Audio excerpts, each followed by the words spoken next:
Hello viewers and welcome to Basic Chemistry 2. In this series of video lectures in the chapter of chemical equilibrium, today we are going to discuss the equilibrium constant and its units. In one of our previous videos, we have discussed the derivation of expression for chemical equilibrium.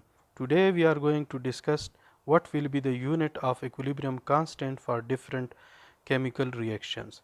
So first of all, let us have a look at the definition of the chemical equilibrium constant and its units. So equilibrium constant is defined as equilibrium constant is the ratio of the product of the concentrations of the products to the product of the concentration of the reactants. From the balanced chemical equation, if we know the balanced chemical equation of a reversible reaction, we can write down the expression for chemical equilibrium, which is represented as Kc. For example, consider the following general reversible reaction in which two reactants A and B combine together to form two products C and D, and these products C and D recombine again to form the reactants A and B. So this is a reversible reaction. Kc for the above equation can be written as Kc is equal to concentration of the product C multiplied by concentration of the product D and divided by the concentration of the reactant A and multiplied by concentration of reactant B. Here the square bracket symbol is used to represent the molar concentration, that is the number of moles per decimeter cube, are also known as the active mass of C and D.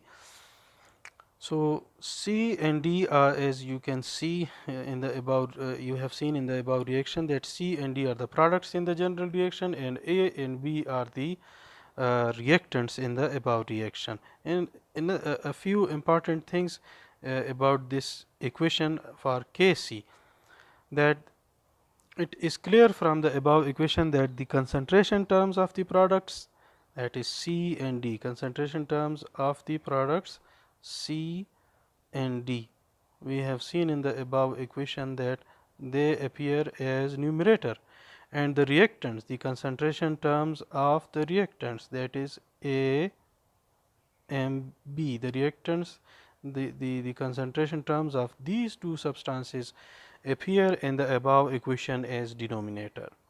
Another thing, the coefficients in the balanced chemical equation, that is in the above equation, as we have seen, the coefficient of the reactant A is small a and that of the coefficient of the reactant B is small b, coefficient of the product C is small c, and that of the product D is small d.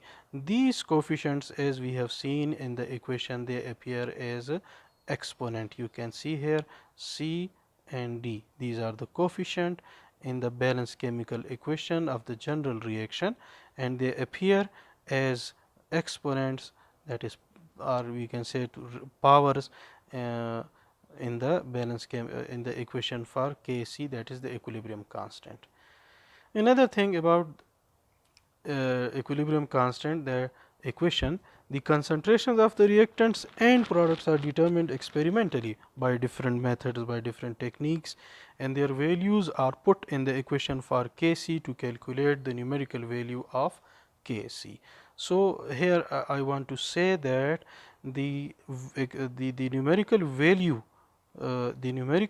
of Kc is something practical, experimental. It is determined experimentally. Thus we can say that the numerical value of Kc for a particular equilibrium system is obtained experimentally, and the unit of Kc, that is the equilibrium constant, it depends upon the expression for Kc for the given reaction. The general cases following are the general cases of unit of Kc. Number 1, if in a chemical reaction Kc will have no unit, Kc has no units when the number of moles of reactants are equal to the number of moles of the products in the balanced chemical equation. For example, consider the following reaction in which hydrogen gas and iodine gas react together to form a compound hydrogen iodide. It is also in the gaseous form.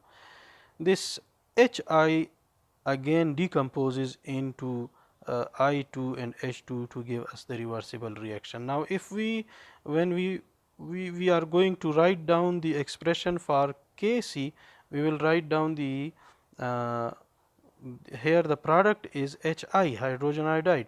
We will write down the concentration term of the hydrogen iodide as the numerator raised to the power. This coefficient will become, it has become power here, or we can say the exponent, and the concentration terms are written down as numerator, that is concentration of H2 and concentration of I2. These are taken as numerator, denominator, sorry.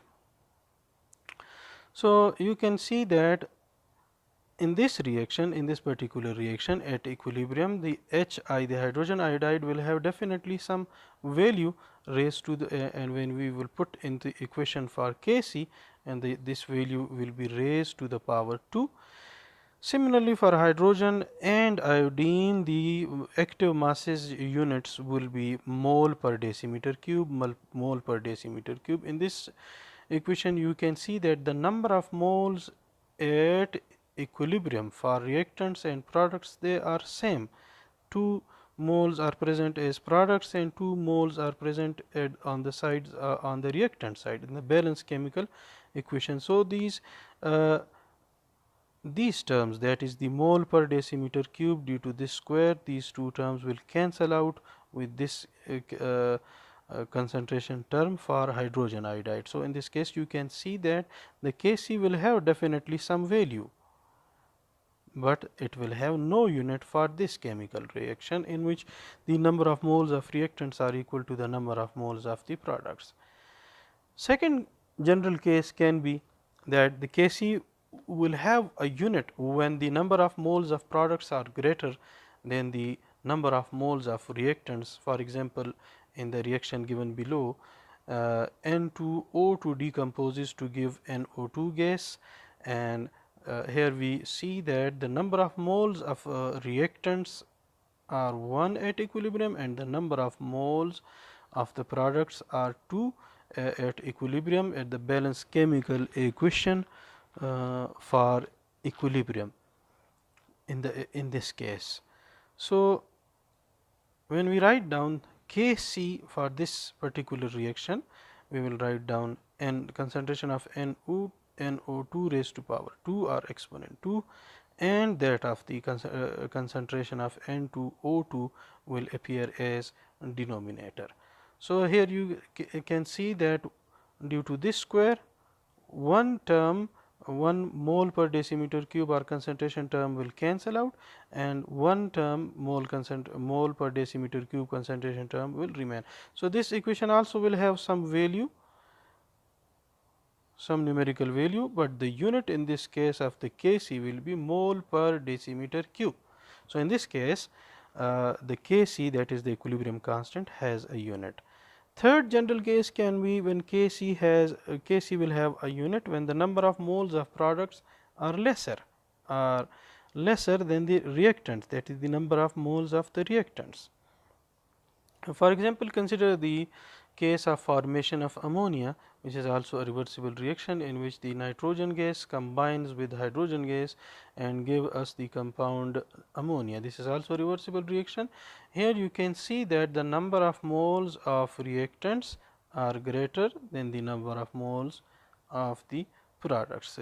On the reactant side, in the balanced chemical equation, we have 4 moles, and on the product side we have 2 moles in the balanced chemical equation.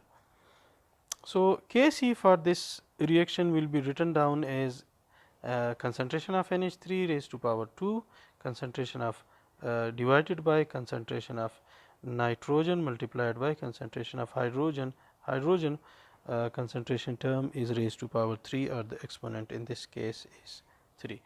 So, cancelling out where the number of for example, we can cancel out this term with this term, but here the exponent is 3 and the exponent is 2. 1 mole per decimeter cube will remain as such, and multiplying these two terms we will get 1 over mole per decimeter cube square. In this case the unit of Kc will be 1 over mole per decimeter cube. So these are the three general cases for the unit of Kc. We have discussed three different chemical equations or chemical reactions and their equation for equilibrium constant, and we have seen that in one case it has no unit, and in the other two cases Kc has a unit. So as a conclusion, we can conclude our discussion in this video that the unit of Kc depend upon the equation for Kc, and the unit of Kc varies from equation to equation, as we have seen in the above examples, that this depends upon the relationship between the number of moles of the products and the number of moles of the reactants. I hope this will have been a useful video for you. Thank you for watching. Please don't forget to subscribe to my channel and click the bell icon for more updates. Thank you.